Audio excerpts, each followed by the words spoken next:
Hi there everyone, Russ Douglas 222, as you'll guess.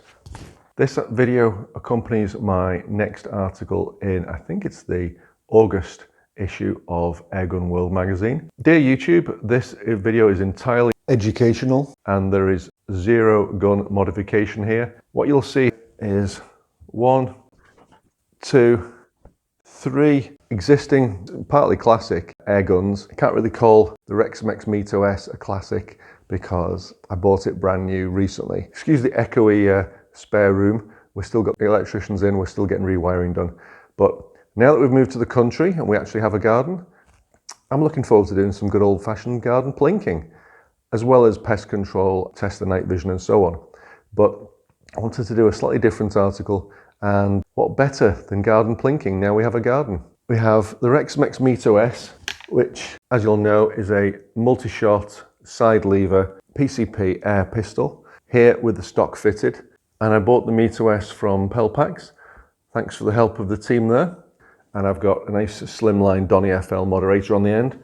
That's the Tanto. Another classic air pistol is the Crosman 2240.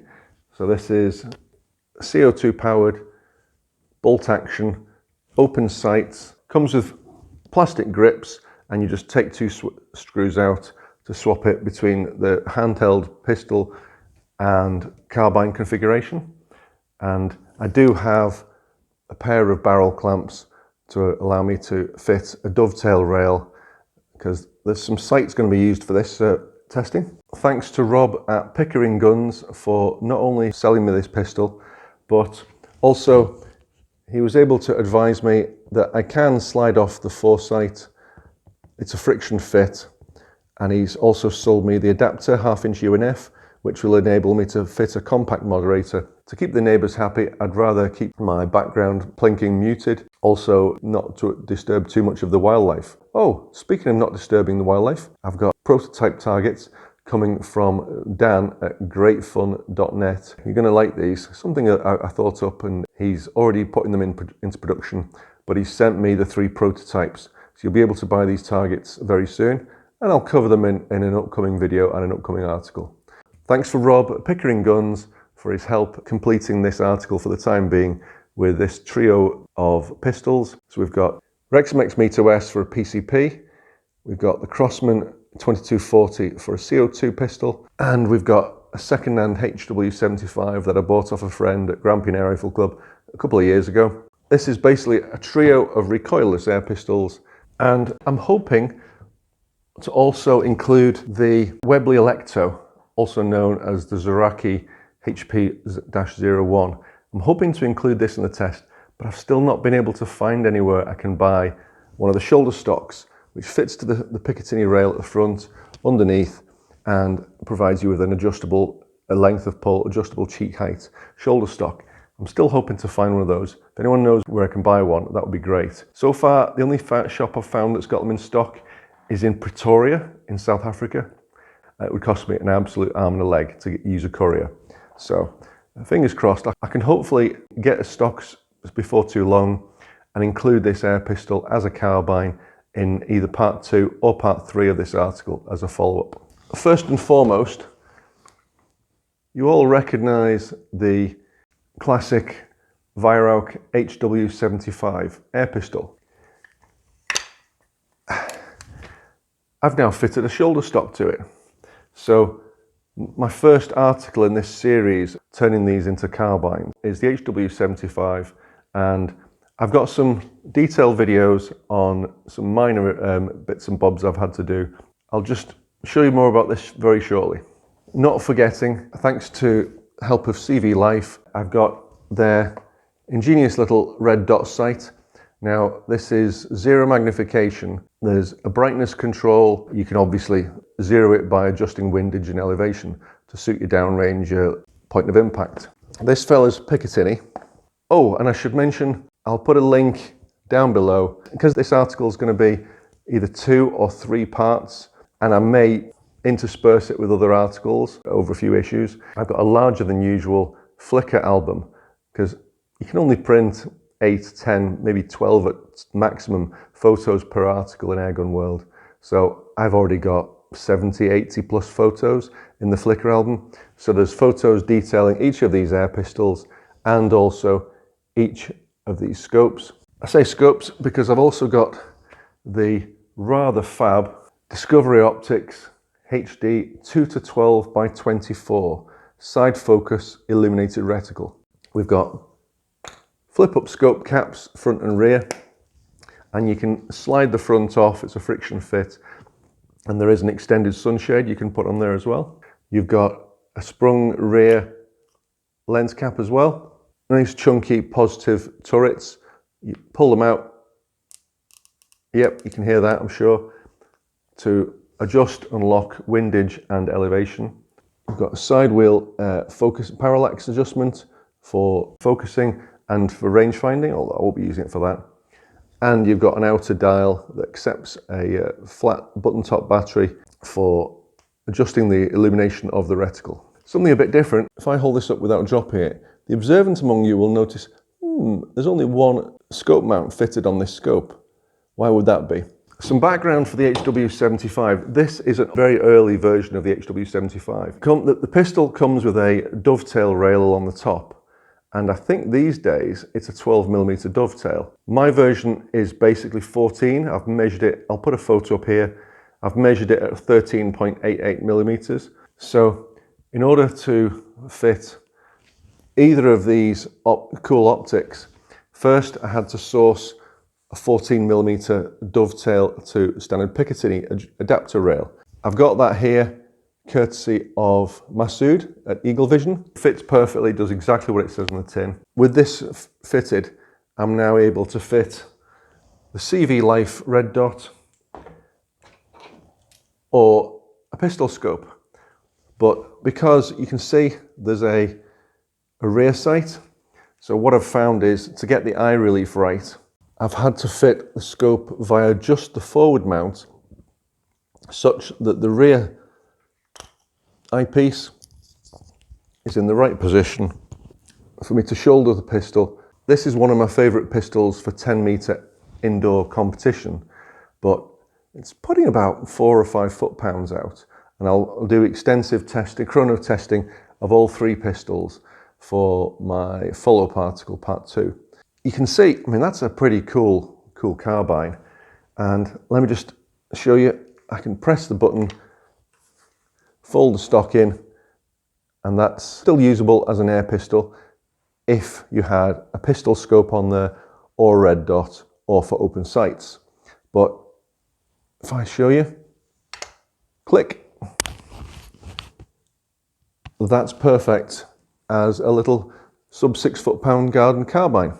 I really wanted to have the Discovery scope properly mounted, so I found one of these in my bits box, and I'll put a link to this and anything else I got from Amazon into my Amazon shop, which I'll link in the video description below, in case you'd like to help support my channel. Thank you for any that do. So with the Eagle Vision 14mm to Picatiny adapter fitted, and the reach back rail from Amazon, and the Discovery 2-12 by 24 side focus illuminated reticle scope.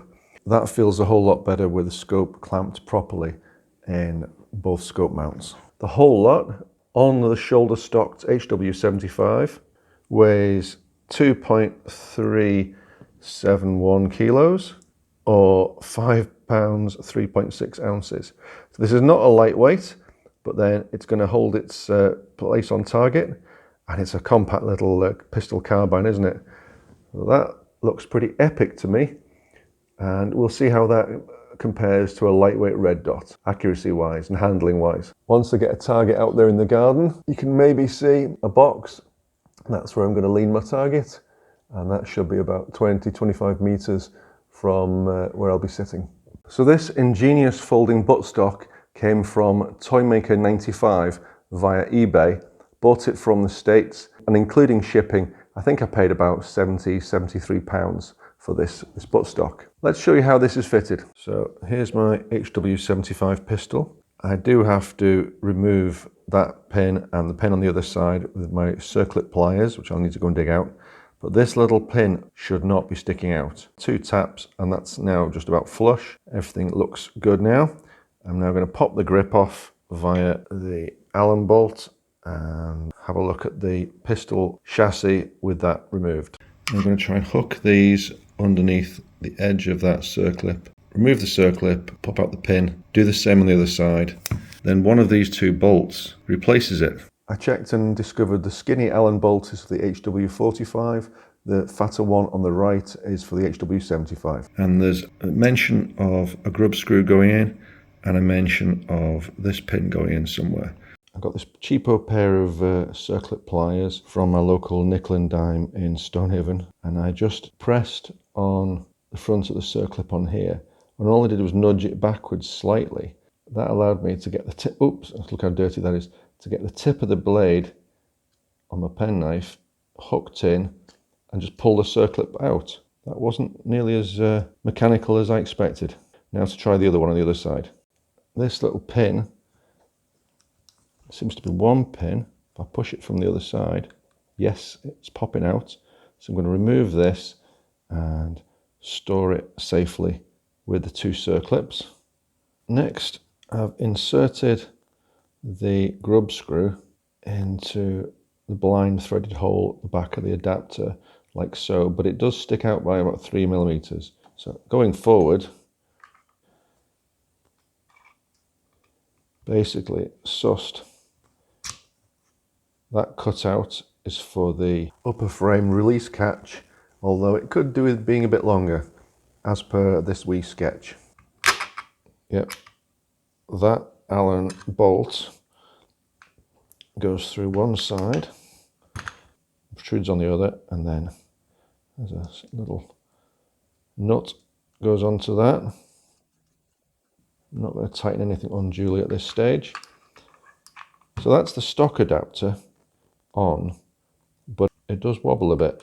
So I've put two small pieces of black electrical tape on the underside of the beaver tail at the rear, just to protect them when I tighten up a screw here, which is going to tighten the whole adapter onto the back of the HW75 pistol. There's a sort of a shiny Allen screw here, you can just see. Now that was missing from the package that I received from Toymaker 95. Here you can see the heel of the stock adapter. You can see the protruding Allen grub screw, and you can see 4 castellation shaped cutaways. So basically the lower cutaway of the folding stock slips over that protruding grub screw. You tighten the M6 grub screw into this hole with the stock mating face aligned with the protruding grub screw. This is with a 5mm Allen key, and you have to nip that up really tightly on the rear of this stock adapter so there's no wobble.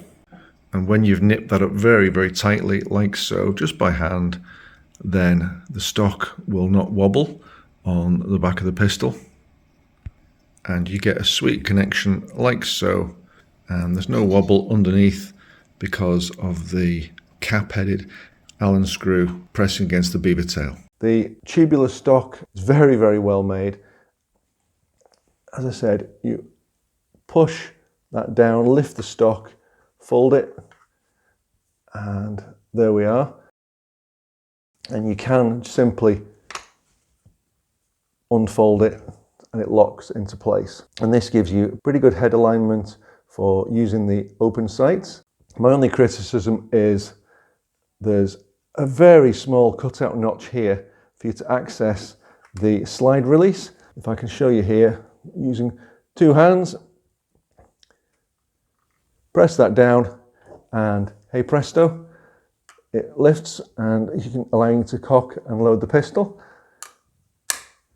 You can still clearly reach in to cock the pistol and decock it. And this pistol's obviously unloaded at present. But I'm sure you'll agree there's a decent length of pull. It's just very slightly short of perfect for me, for my gangly arms.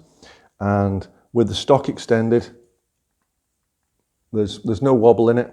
And I can get my shoulder in behind it and I can use the iron sights Or I could use the iron sights if I didn't have a dovetail fitted, because the dovetail-to-Picatiny adapter is obscuring the front sight at present. But that's one solution to transform your HW75 into a pistol carbine. It's still sub 6 foot-pound, UK legal, and there is no actual gun modification being done to the mechanism. But this is a nice way of adding a stock, and it's also pretty versatile. And I'll pop a photo up. This still fits in my Flambeau pistol case, so pretty compact until you put a red dot or a scope on it, of course. So I ordered the folding stock from eBay, but I also was researching other stocks.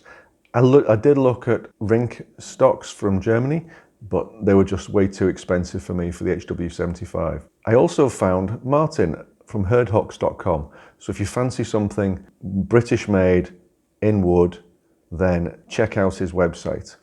He kindly sent me his prototype HW75 stock in walnut, which is a prototype. It was very much a work in progress. He also then kindly lent me 3 different wooden stocks, very glossy, lightweight things, skeleton stocks. He already sells for the HW45. Now these attach slightly differently. Get in touch with him if you have any queries. By the time you watch this video, Martin will be right up on it. He's going to be producing stocks for both the 45 and the 75, as well as some bling pistol grips, and he does gorgeous catapults and slingshots as well. So thanks very much, Martin, and check this out. With the HW75, I've got a single Allen screw in the heel of the butt. Undo that, the ambidextrous pistol grip comes off, and Martin at herdhawks.com supplies a replacement Allen screw that screws in through the butt of the pistol grip and into the same hole, plus 2 countersunk head slotted screws which screw in through the grip, high up on the grip handles. And my wife is pulling faces at me through the window from the garden and laughing her socks off right now. So just to demonstrate, obviously I can't unfold the Toymaker 95 tubular stock right now, but you can see there is a generous length of pull on Martin's prototype stock, such that I can easily use the open sights of the HW75. Martin clearly knows his stuff, so that's Martin Herd at herdhawks.com, and there's loads of photos and weights of his HW45 stocks in my Flickr album, and there's links below each photo to his website. So here's 2 alternatives for you, 2 options. Folding stock via Toymaker 95, it's imported from the States, and you've got some very nice options from herdhawks.com from Martin, and to be honest, I kind of like both. I think there's a time and a place for both. Obviously, there's a lot less faff to fitting the shoulder stocks from Martin, and I did have to buy an Allen screw to fit the stock from Toymaker 95, but that's got its own place, and I love the fact that with the stock folded, you can fit the pistol in your pistol case. Okay, so in part 2 of the article, I'll be chronoing all 3 pistols and doing tests with open sights and red dot and scope on all 3 out to sort of 20-25 meters, hopefully. So thanks for watching. Look forward to seeing you in part 2. Cheers.